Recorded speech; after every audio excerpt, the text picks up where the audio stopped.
To Alliance Manchester Business School for what I'm sure is going to be a really, actually a really fun evening. I was listening to Steve and Andy earlier. A lot of guys, a lot of banter. We will not get through the evening without a reference to football and the football rivalry. But there is a really serious side to this as well.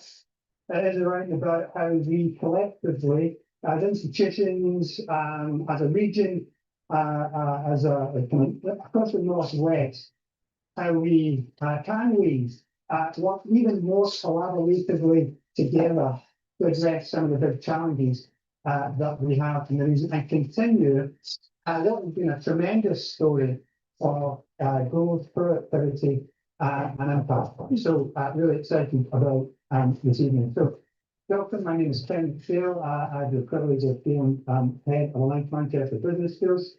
I'm sure you noticed on the way in that we are celebrating 60 years. We were one of the first two business schools established in the UK. What has happened over those past 60 years, we are now the biggest business schools in the UK. We are present globally. Shanghai, Hong Kong, Singapore, and I believe the US rankings are top 20 in the world. But as a business school, what has distinguished us from the start is not that we have chased rankings or been interested in ourselves. It's been social purpose that's been at the heart of what has really driven us. It's been driven by that sense of social purpose. So way before anyone was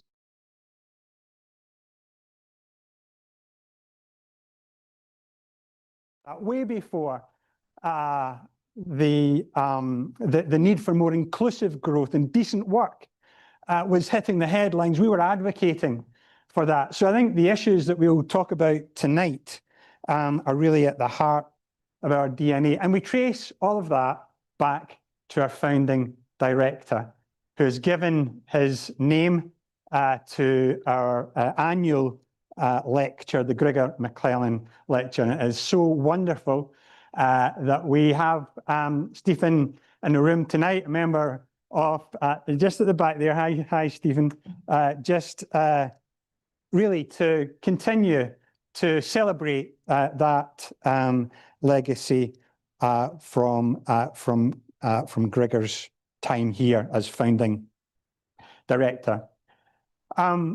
So we want to look back, but we also want to look forward.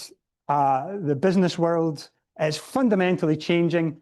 Political landscape is fundamentally changing, and the technological landscape is fundamentally changing.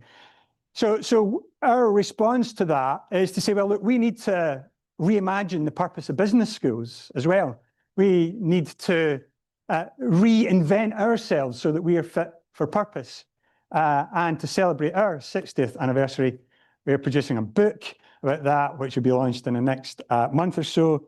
So I thought at this point, I had to also mention this book by Andy and Steve. I'm sure we'll be drawing on that tonight. So I've given you a plug. You need to give our book a plug as well when it comes out. Look, the content of that book, rethinking education, rethinking the kind of skills that we need to provide our students, rethinking the partnerships that we need, and rethinking our role as a key anchor in the region in the Northwest, and how we can contribute to the innovation ecosystem and the amazing evolution of that over the past few years. So look, great to have everyone in the room, great to have everyone online.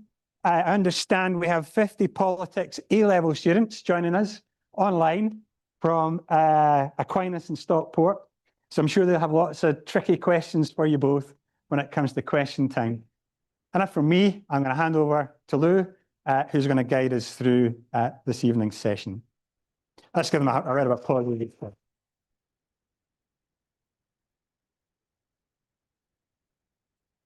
That's great. Thanks, Ken. So as you said, I don't think we're going to struggle for conversation this afternoon. So my job is probably to try and halt the conversation with enough time for questions. But we're going to have a bit of a prompted conversation over the next 35 minutes.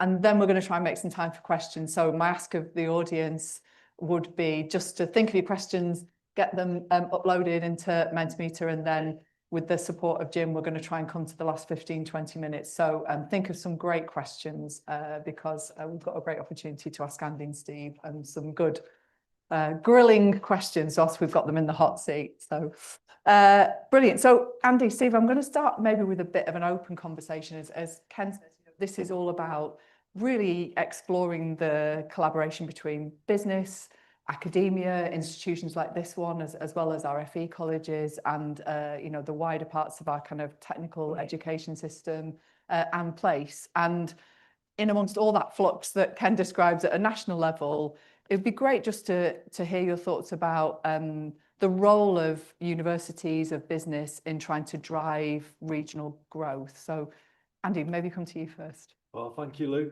Thank you, everyone, for coming. Thank you, Ken, for the plug for Head North. It's very kind of you. It's a cracking read. The rumour that there's a sequel coming called Head South is it's only a rumour, I stress. I think we're both looking back now, aren't we, on 10 years pretty much of devolution proper in the Northwest. And it's a really good time to take stock with you all as to what's been achieved over those 10 years. The summary is both of the city regions represented by us both in front of you have been growing faster than the UK average in that time. In Greater Manchester's case, average annual growth of 3.1%, the highest productivity growth in the UK. We've not been able to say that in our lifetimes. I'm a bit younger than him. He's like my older brother. He tells me what to do. And it's why we did it, isn't it? We kind of left Westminster feeling frustrated at the kind of low ambitions they had for us down there. And kind of we believed that only through devolution would we be able to set higher ambitions and then go for those higher ambitions. And 10 years of it say, wow, this can do something.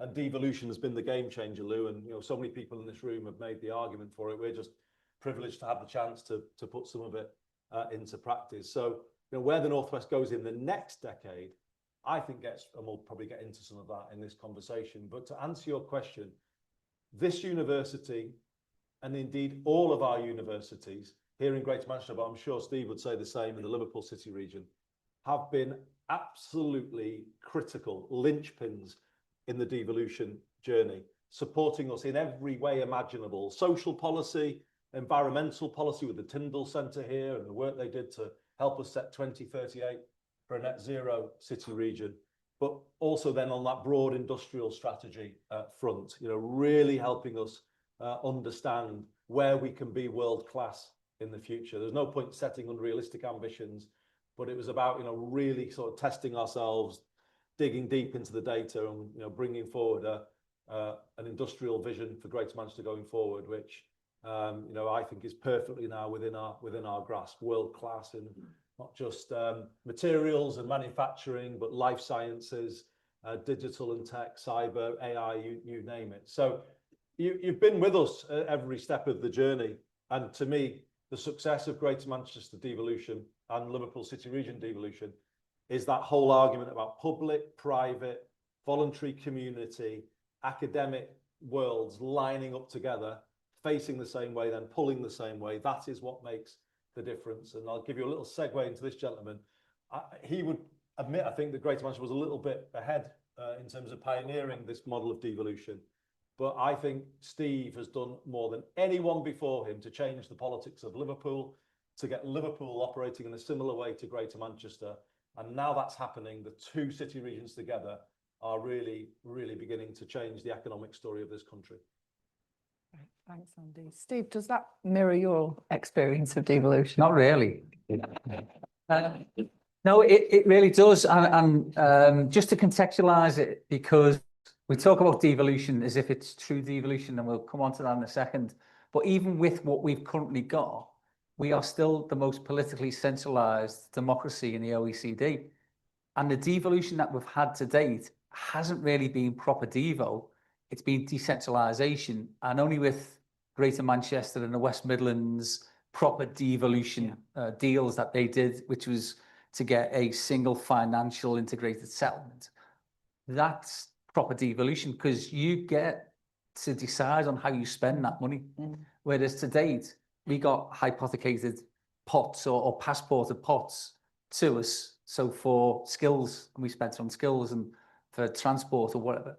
So next year, in April next year, we get the same integrated settlement that Greater Manchester and the West Midlands have got.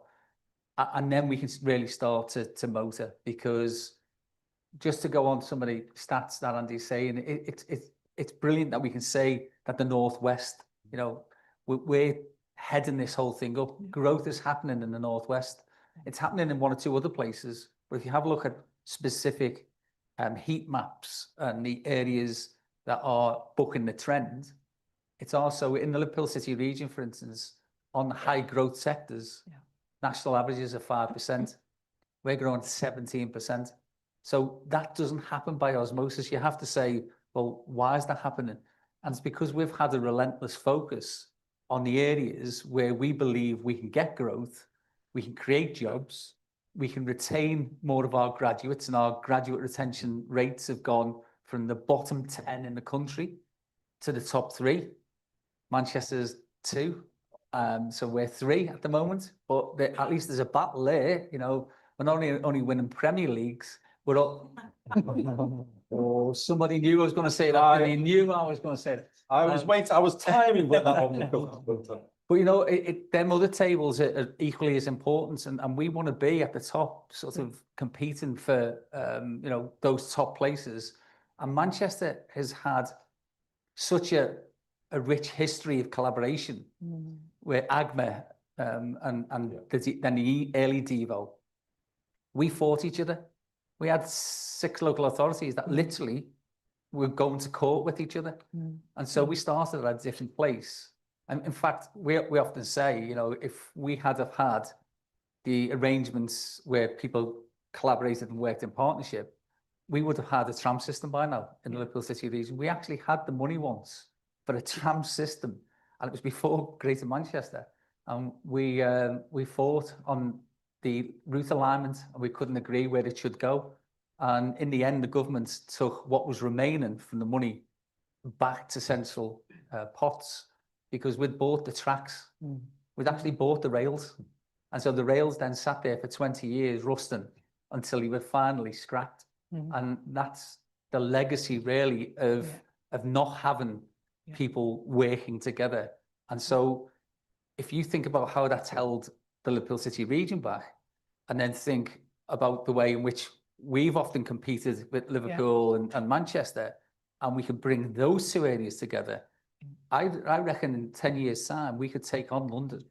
And not that we want London to fail. I'm talking about we need to raise our aspirations and our game so that we can be on a level playing field with them, because internationally, they're the go-to brand. Now, Manchester's got a brilliant brand, as you know, internationally, and Liverpool is still an unbelievable brand nationally. It's just that it's not very good in parts of Westminster. Yeah. And so, I mean, you started to stray into it there, and we talked about it a little bit before.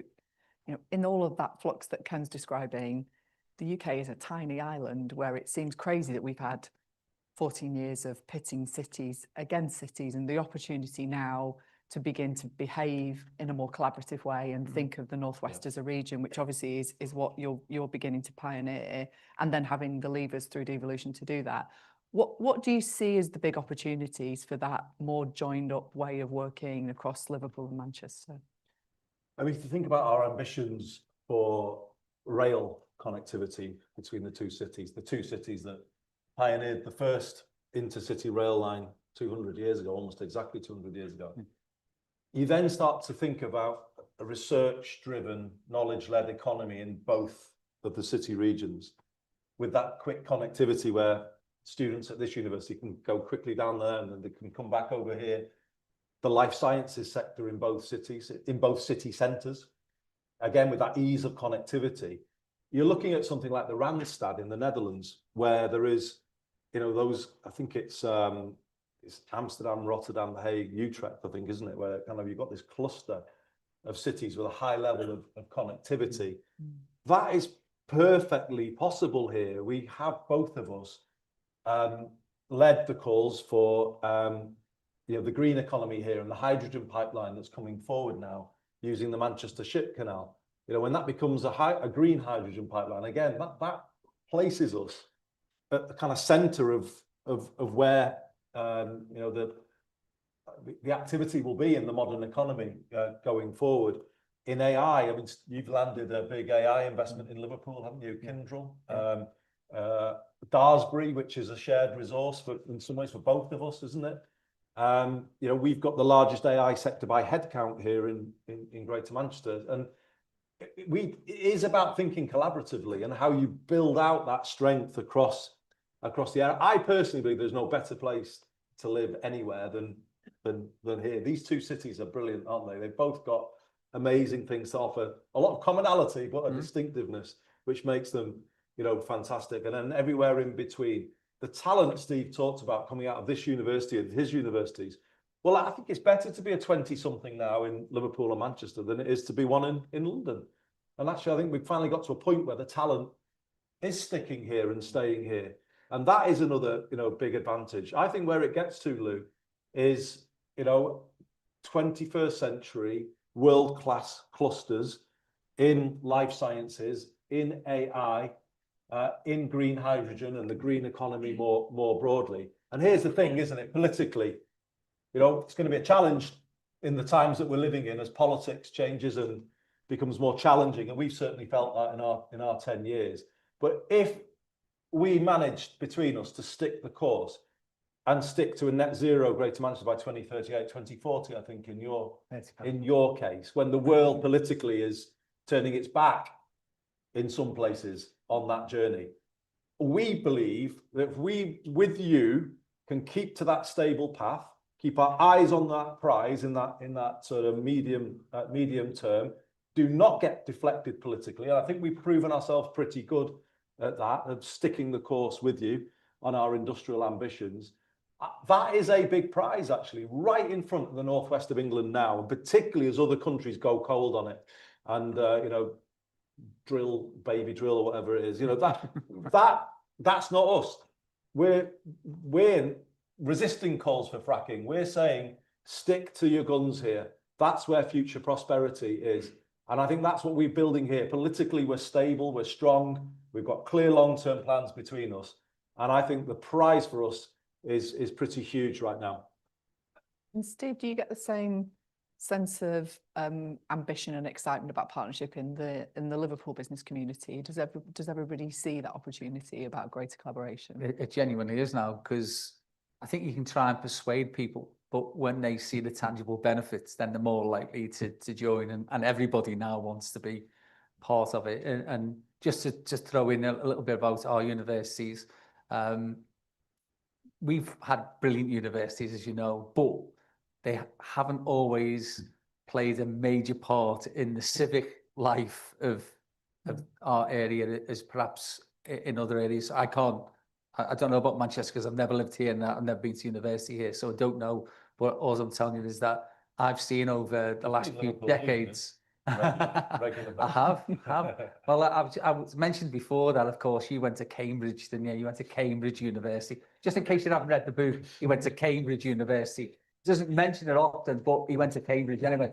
So, but as I said, well, I went to Oxford and Liverpool won 1-0. So,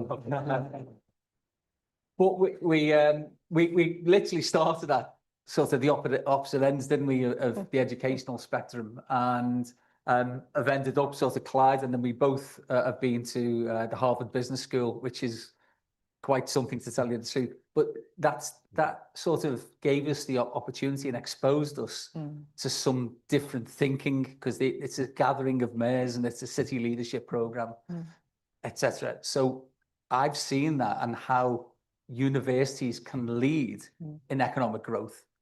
And we've got that now with our universities all working together, the universities as a block, but also then collaborating on investment so that we can get some of those fantastic facilities that we know there's a national shortage of, but one area, perhaps one university in itself can't do. But if you have universities in Cheshire, in Manchester, in Liverpool, etc., coming together, you can get those brilliant facilities. We're both really clear, aren't we, that we can only really be what we want to be with a research-led approach to our economy, high-quality research at the heart of what we're doing. So you've got an industrial strategy zone, haven't you? Yeah. That's based around life sciences, so the funding that the government is putting in via that policy. In our case, this university is supporting us with our vision for a sustainable materials and manufacturing centre, research centre with lab space up in Atton Valley on the Rochdale-Bury border, and we're putting our backing behind that. You know, that is what's changed, I think, in the last 10, 20 years. The level of ambition for our economies has kind of gone from where it was on the floor in the 1980s to where it is today.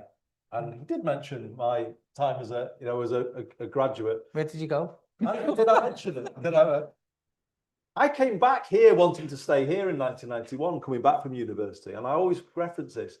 The reality for me back then, and for graduates from this university back then, was if you stayed, you were suffering a career detriment. If you stayed in the Northwest, you basically would be, you would be deciding to have a lower level of opportunity than you would have. So how many people from this university, to get on had to go south? And that's what I had to do. Here we are now, 2025. That is not the reality for young people in the Northwest of England anymore. They don't have to sort of suffer a detriment by staying. The jobs that we've got in both city regions, that is a huge societal change between the 1990s and the 2020s. Can I just throw something in about our HE institutions as well? Because we've got the likes of the Liverpool School of Tropical Medicine as well. They've all signed a memorandum. And within that, we are heading for 5% of our GVA to be invested in R&D by the end of this decade. And the government's going for 2.7 nationally. And we're nearly doubling that. And that's because we see that research-based future, the same as Greater Manchester have had. But we see those HE institutions really leading the way and getting us from sort of the above average growth that we've currently got. And don't forget, our benchmark is lower than the likes of Greater Manchester's. So we need to pull ourselves up much more quickly to get to the same sort of level. But the complementarity between some of those things that we're doing here, with materials chemistry in Greater Manchester, and then the stuff that we're doing in the Liverpool City region, when you pull all those together, it makes coherence and absolute sense. And also you've got scale, because when we do joint trade visits, it's the scale that they're after, and if you go into India, as you have, and I've been asked God knows how many times, and I am going next year because I hate flying, so that's why I don't go. But he does go, but he's been to India. If you go to America, as we have done, if you go into some of those big economies like China, I know China's not quite the attraction that it once was, but you need 3, 5, 10 million people. And we can do that in both Greater Manchester 2.9 in itself, but then with ourselves, it's 5, then Northwest, talking about 7 or 8, when you can start to build that out and really attract the types of companies to have a look at that area who wouldn't normally look at a single area like Liverpool or Manchester. Yeah, I think that's right. And we're seeing obviously a renewed commitment from the universities to their role in growth. We're seeing, I don't think there's any spoiler alert, we launch our 2035 strategy. I think that's going to be a really big theme. Innovation is going to be a big theme, a big focus on growth. And obviously we've got a kind of growing partnership between Liverpool and Manchester University now to really double down on, as you're saying, Steve, those existing research collaborations. What can we do to drive that complementarity even more? So I guess you both got the advantage of a national view as well as the regional view. Can we just take a few minutes, I guess, just to compare and contrast a bit? What's possible and easier and more productive at a regional level? What are the frustrations around, you know, the national agenda? What would you change? What would you drive to change? And what gets easier the more devolution we have? I mean, one thing I would say is the critical importance of transport. We both know what a kind of huge driver that is of productivity growth. And I think we are still in a position where we do not have the infrastructure that these two city regions deserve. Now, Steve talked about decentralisation before, which is true. Largely what we've had is decentralisation, but we have obviously used the powers here to retake control of buses and therefore buses and trams as part of an integrated system. And you're about to do the same, aren't you? So Liverpool City Region, I think, starts next year on that. So when you start to think about the Liverpool City Region with Merseyrail and buses knitted into one system, go on, tell everybody what I've called ours the B network. He's got his plan for his network called the A network. Not competitive. Not competitive. So, when you think about that, with us both in more control of our transport systems, and possibly then looking at the fare, we both have a vision for low fare systems across both. You start to see the Northwest then really starting to rival London, because nowhere else is anywhere close to doing what we've done. Nowhere else will be taking control of their buses anytime soon, I don't think, will they? And actually, other places don't have mass transit like we both have, even though the tram didn't come through. Merseyrail is in effect a mass transit system. But you asked about the frustration, Lou, and I know we go on about it, but why is it still the case that transport in the north is seen as a cost, where it's an investment in the south? You know, why are we still having to argue that? And why, just before the Labour conference, was the Liverpool-Manchester Railway put on hold again? If you want this growth that we've got, you have to get ahead of the growth and invest in the infrastructure to support it. Because we have a reality in Manchester where more people have come to work here, more people are coming to study here, more people are visiting here. But all of that places pressure on the infrastructure. And if we can't kind of show to people that there's a plan for that in the long term, then this success story that we're describing to you will start to creak and will potentially fall over. And it's a real frustration that we still battle that every week, don't we? We have to say to them, you know, when are you going to back our city region like we back it? We always are the ones who have to kind of back it ourselves. You know, the only people who have re-regulated the buses here is us. They never were going to do it for us. We had to go out there and make it happen. And it's just really frustrating. And it's still the case that rather than seeing an Elizabeth line for the northwest of England, which we put forward with 5 stops, Liverpool City Centre Investment Zone, Liverpool Parkway close to your airport, Warrington Bank Quay, Manchester Airport, Manchester City Centre close to our investment zone and everything around Piccadilly. Imagine if we had that, or even the plan for that is enough to say to investors, wow, we're going to continue to go there. Look at that. You know, look at what they're uniting there in a single vision. And it is frustrating, isn't it? That we've done the work with Mike Emmerich and Metro Dynamics, 90 billion GVA for the country of that investment. You know, hundreds of thousands of new homes, 5 huge growth locations there that I've just described. And still, it's like we're on bended knee. Please, can we have? Please, can we have? It is so frustrating. And it's still a sense down there that they just don't believe in this place like we do. And it's, you know, it's what the book is. It's what the book is all about. Available in all good bookshops. But it is a case, isn't it? And it's not just a case. Oxcam came forward with plans. The Treasury looked at them, 75 billion of GVA. We come forward with plans. They looked at our plans. Then they re-looked at our plans, and they looked. It's 90 billion, and it's the same methodology. So we haven't done any trickery or anything. It's the same way in which we measure those two things. And at this moment in time, if you try to get from Liverpool to Hull, it roughly takes you the same time that the rocket took 200 years ago. And what we're saying is it's fine. No, we wouldn't even mind Victorian infrastructure, in all honesty. I think at least that would be progress. But what we're saying is that we need more capacity. So it's not just about the speeds on the line, but it's about doing things differently. And we could free up capacity to have faster train journeys between Liverpool and Manchester, which is great. 32 minutes, so half an hour between two of them cities. What's the not to like on that? You know, you could go to gigs and concerts and all that sort of stuff, couldn't you? And matches and whatever. All of those sort of cultural attractions from both of those great cities. Yeah.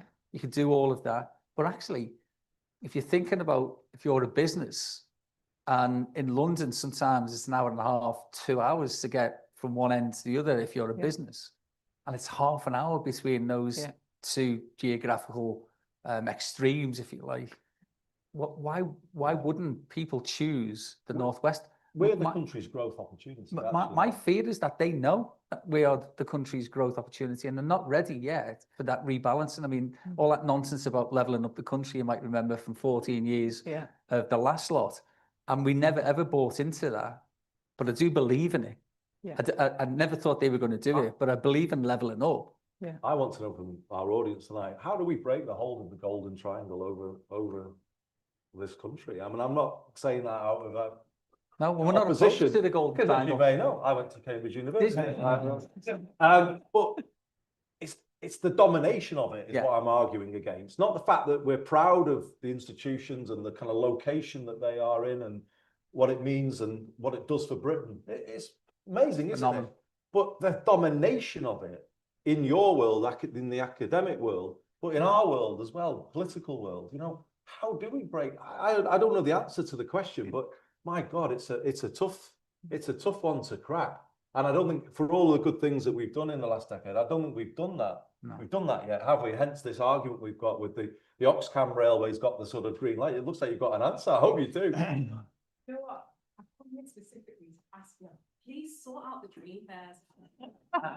No, seriously, I have to start, well, it's not really started 5 years old, right? And I have, my business is very relationship based, and I have to go down to London all the time, right? To the point where I might as well have lived there, but I don't want my kids growing up in London, and I much prefer being in Manchester. Yeah. But the only reason I was able to build my business is because I was able to sleep on my aunt's sofa overnight in London. If I didn't have my aunt's house, I wouldn't have the business I have today, because I literally wouldn't have been able to afford it. And it's frustrating because I tried, because I have kids, to not go down to London every week. And in a 6-month period, I saw my revenue and turnover drop by 40%. I can't not be in London. I'm there more or less every week, but £115 every time I go down. And especially as what's more? Like, so for instance, if I'm traveling peak time, it's almost £200. Yeah. If I want to get back to my kids on a daily basis and not stay down, so say I have meetings on a Tuesday and meetings on a Thursday, like it can be £400 a week. And for a startup business, it's just not feasible. And then also it's barriers and cost of entry for those from deprived backgrounds and underprivileged backgrounds. And I find that so frustrating. And one thing that I also wanted to mention, which is get out of this fight, is I really would love for you guys to look at how you mobilize and socially mobilize disadvantaged entrepreneurs. Because what I notice is that most disadvantaged entrepreneurs will go back into their communities and help to regenerate those communities. But there's too many barriers to entrepreneurship for disadvantaged people.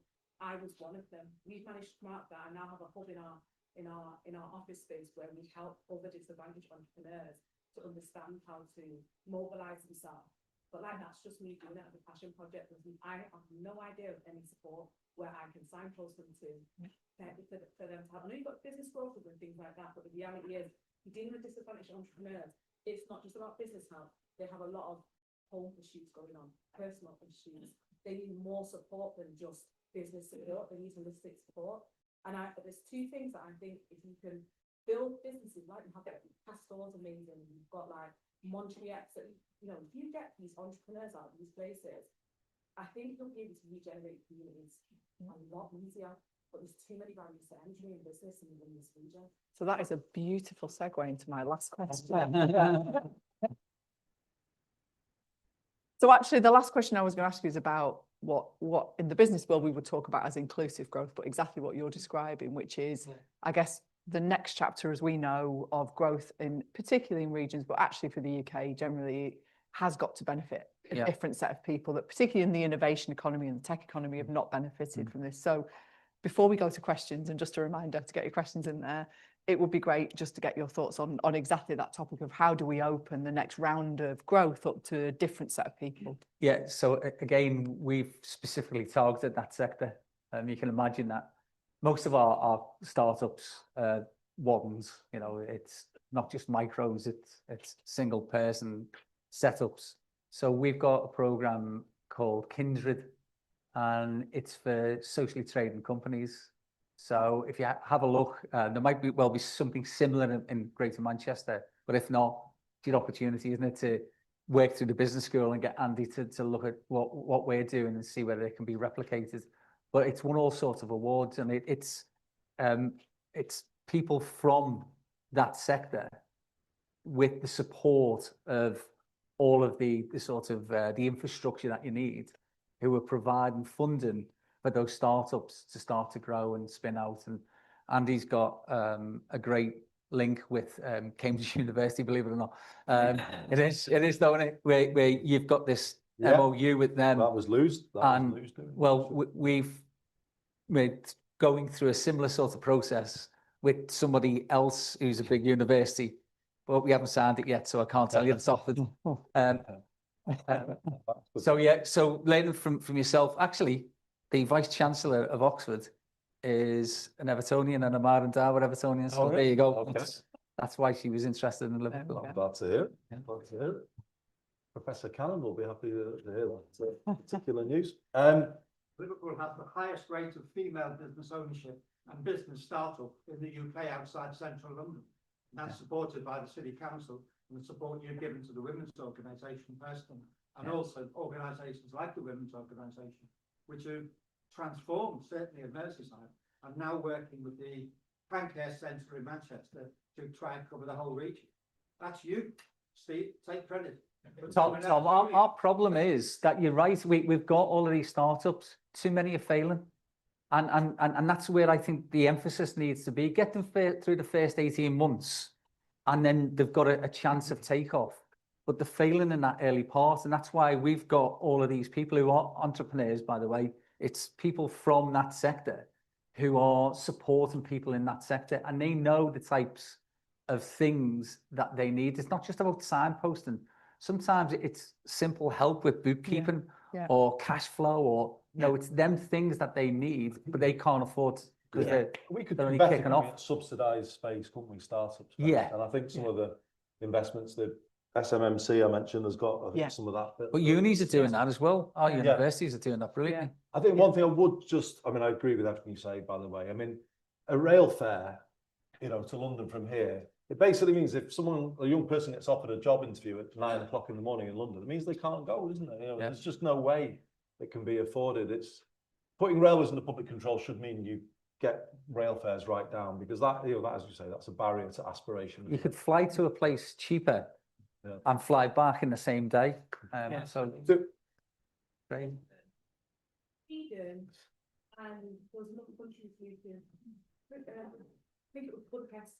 Cheaper than taking us all to London. It's a rail ticket. That's ridiculous, isn't it? I just want to make a little bit of a shout out, if I might, for a vision about the reform of education, which the Vice Chancellor here, the new Vice Chancellor, is very much backed in terms of academic and technical being more together. And certainly as you play that back into the FE and colleges and then into the school system, I think it would be brilliant. And it's not about having a downer at all on university education, because actually the technical route can take you to a university education through degree apprenticeships, etc. I think part of the answer around everyone being part of the growth is if you play it right back into secondary schools in Liverpool City Region and Greater Manchester, at 13, 14, young people have a clearer sense of, right, I can work in life sciences, I can work in the green economy, and then having sort of clearer pathways for everybody, because at the moment it's not clear enough, is it? And I don't think we've kind of cracked that. And maybe you have academic, technical and entrepreneurial. You know, why isn't there an entrepreneurial route? Why aren't we kind of getting that kind of as a clear option to our young people in schools? So maybe this is all for the next decade, really, Lou. But it's great that we're in a position to talk like this about all of that. I have to give a shout out for one of the announcements in Keir's speech on last week, which was about this. It was about instead of the single focus and drive to get 50% of people into universities, which, by the way, we both agree was the right thing to do at that time. But now, of course, with the world changed and many more people who are actually considering university as a route, who beforehand would never have done that. We need to be thinking about the other half, because we almost concentrated on the higher education side and forgot about the technical side. And this new target of 66%, isn't it, to try and get in one of those two routes? Well, obviously somebody within the government was listening, because Andy's doing that with what's yours called, the MBAC. The MBAC. And we've been doing a pathways thing for, which is the same thing. And it's the right thing, isn't it? Because in all honesty, I wasn't ready for university when I left school. And I quite liked the route that I eventually took. Whereas Andy obviously was, and lots of other people are. So it's horses for courses. And I don't believe you should be pigeonholed and put into something that has the potential to lead you into failure.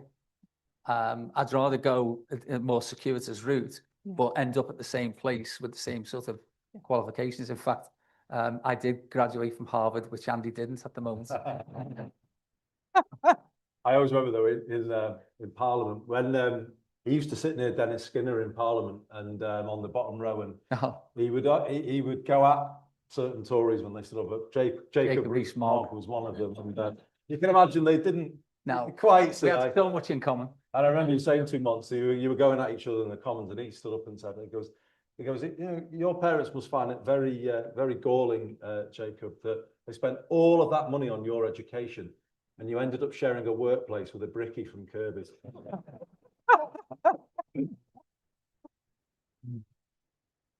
Brilliant.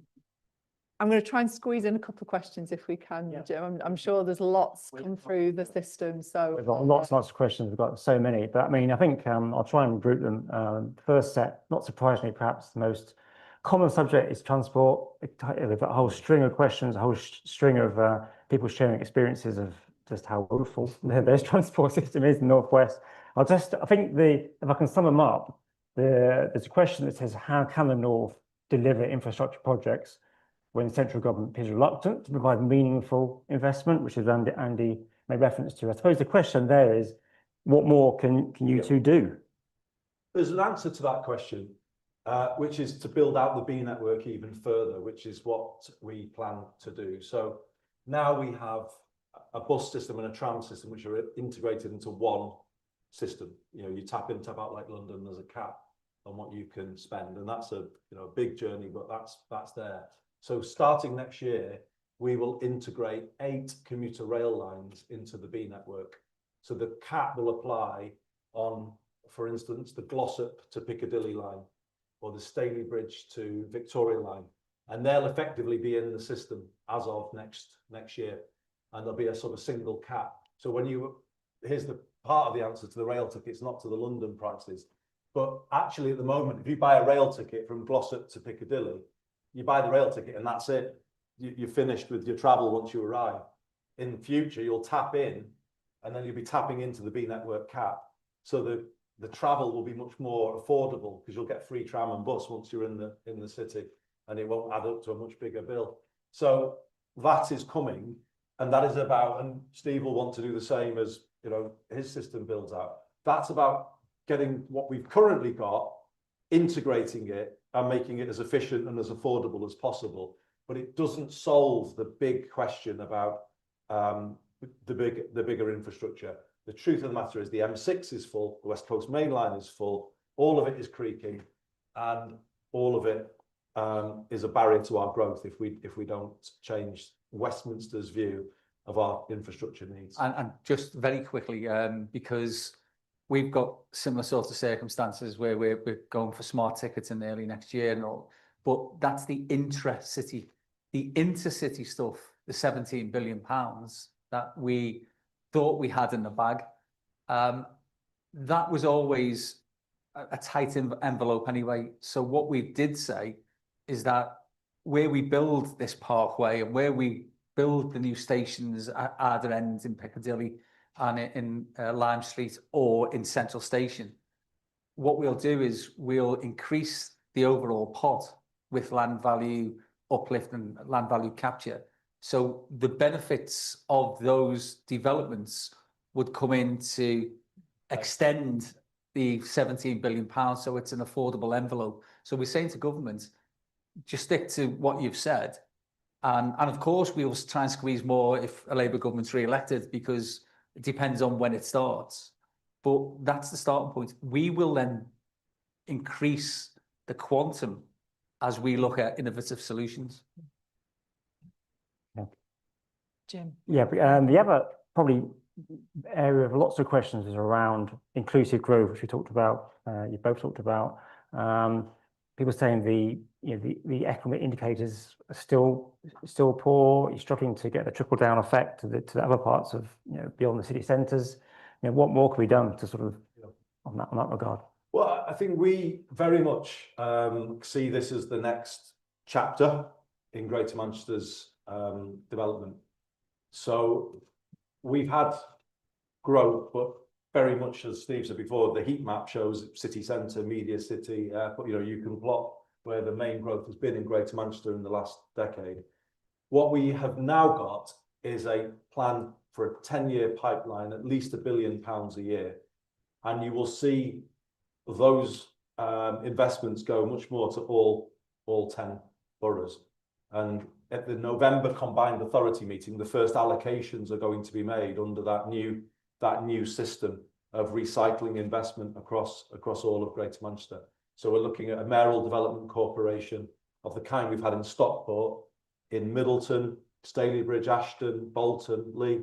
So this model of growth that we've kind of developed is actually going to go right the way around the city region. And we're going to have a mayoral development corporation for Atton Valley with that investment in the SMMC that I mentioned before. Old Trafford regeneration, which I know you're very supportive of, is coming through.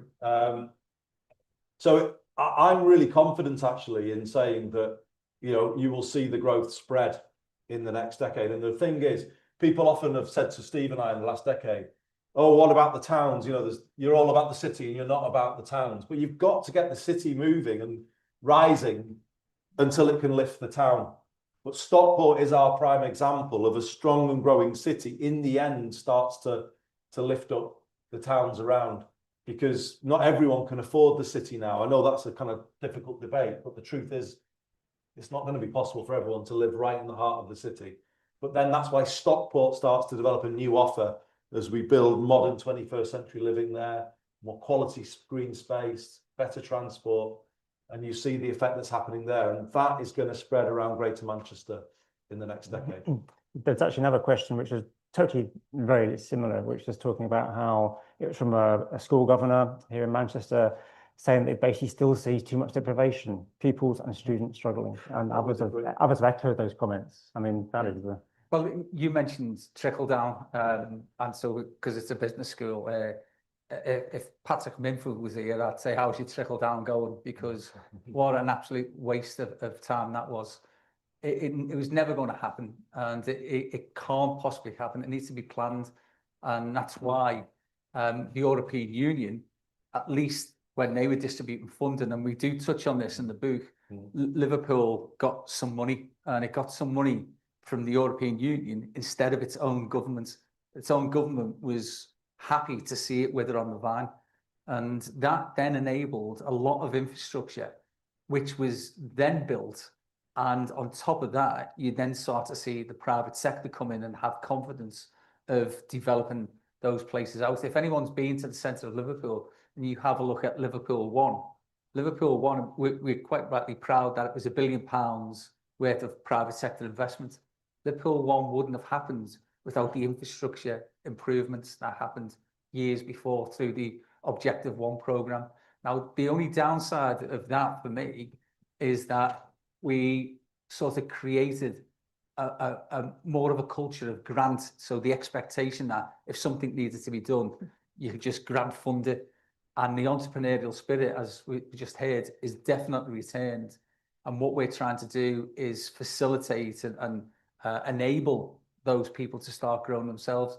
Just the same as projects, big projects now, everybody comes with a viability gap. Everybody says, it's normally 20 million quid, just to let you know, if anyone's put one in, I know what it is. But it's normally about 20 million pounds, surprisingly. Magic. Yeah, just magically. And that's because it's below sort of where you'd say, well, it's obviously not viable. It's starting to get to 30, 40, 50. It's not normally viable. 20 is achievable. But what we want to do is to have something like what Greater Manchester have got, which is a renewable fund. And so you do invest in things, but then you get the returns, so you can reinvest that into, and we're starting to get to that, but it's taken us a little bit of time. And that's the only way I think that we'll get to the more difficult areas. So one of the things that was on offer was a new town, and we wanted this new town, and it was going to take, it's an area called Everton, but it's not near Everton's old ground or the new one, but Everton, Anfield, and then right the way down to the river, which is where the new Bramley-Moore Stadium is, and that's the catalyst for regeneration. We had all of this all outlined, and unfortunately we're successful. Yeah.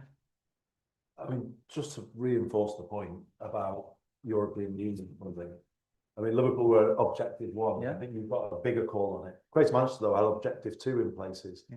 And I remember being a Greater Manchester MP when the EU had backed the tram extension to Oldham and Rochdale, and our own government, a Labour government time, wouldn't put in the match funding. And the EU actually played a big role, I think, in starting to get some of the infrastructure in that enabled Liverpool and Greater Manchester to grow. And we're still in the back to the argument that our own government is still not backing us with the infrastructure we need. And let's just say it, we say in the book, I'm going to say it here today, Brexit has been a disaster for us. We should start talking openly now, in my view, about rejoining the European Union. The northwest of England should be a big player, I think, in a European context. And I just think any opportunity, I'm just thinking politicians should start saying that and not equivocating about it. Yes.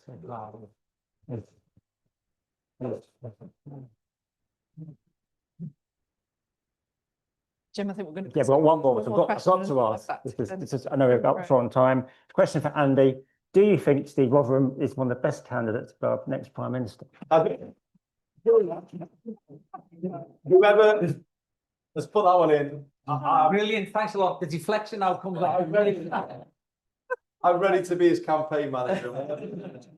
Whenever he puts himself forward. That's brilliant. Brilliant. On that note, we'll hand back to Glenn. How do you follow that? That's a challenge. Look, I think there's lots that you look at and you read about, and it's kind of depressing and it's kind of worrying.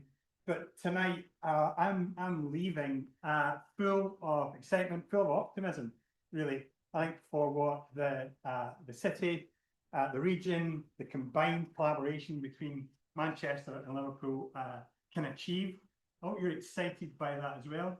And I hope you want to play your part. You know, whether you're a business person, whether you're a student, whether you're an entrepreneur, just thinking about staff, whether you're an alumni, whether you're a lecturer, a professor. Yeah, I think the call is Andy, Steve are doing a great job. Again, there's enough plugging off the book. You can read about that in the book. But yeah, look, it's us collectively, you know, that we all get behind this. Then yeah, there's no reason why we can't be as successful, but more successful in London because of that greater share and the you know, and the success of the region that being disseminated much more broadly. So look, I've had a lot of fun. Hopefully you have had as well. There's a chance for a drink later. Please do stay networked, but for the moment, well, thank you very much. Please join me in thanking our speakers.